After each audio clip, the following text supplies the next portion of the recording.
అదేవిధంగా ఈ 17 మెడికల్ కాలేజీలు అనేది ప్రైవేటీకరణ ఆపే వరకు మేమంతా మరింత ఉధృతంగా పోరాటం చేస్తాము. అదే కాకుండా ఏదైతే ఈ నకిలీ మద్యం అనేది ఈ 18 నెలలు వచ్చిన తర్వాత మీరు ఏమైనా చేయగలిగితే ఈ నకిలీ మద్యం అప్పుడే పట్టుకోవాలి ఏమైనా మేము చేసుంటే. అలాంటిది ఏం లేకుండా ఏదో అభూత కల్పనలు చూపించి జోగి రమేష్ గారిని, ఒక బీసీ నేత అయినటువంటి జోగి రమేష్ గారిని అరెస్ట్ చేయడం అనేది జరిగింది. మేము ముఖ్యంగా ఏం చెబుతున్నాం అంటే ఈ మా ఐటీ వింగ్ తరఫున మీరు ఏదైతే ఈ 5 సంవత్సరాలు 20 లక్షల ఉద్యోగాలు అనేది ఇస్తా అన్నారు. ఆ 20 లక్షల ఉద్యోగాలకు అనుగుణంగా ఇప్పటికి మీరు 2 సంవత్సరాలు అవుతుంది కాబట్టి తక్కువ 5-6 లక్షల ఉద్యోగాలు అనేది చూపించాలి.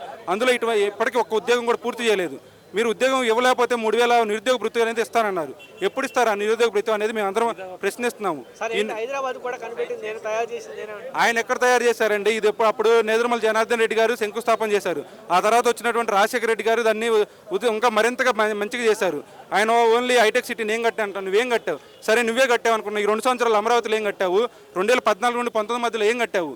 నువ్వు రోజు ఆ వాటర్ తోడటం ఆ కాంట్రాక్ట్లు మీ వాళ్ళకి ఇచ్చుకోవడం తప్పితే నువ్వేం చేస్తున్నావు? నువ్వు నిజంగా హైదరాబాద్ని నువ్వే అభివృద్ధి చేసావు అనుకుందాం. నువ్వు అమరావతిని ఎందుకు చేయలేకపోతున్నావు? నీకు వచ్చిన ఆటంకం ఏంది? నువ్వే అంతా మీ వాళ్ళే కదా, నువ్వే రాజధానిగా ల్యాండ్ పూలింగ్ తీసుకున్నావు, అన్ని తీసుకున్నావు, నువ్వెందుకు చేయలేకపోతున్నావు?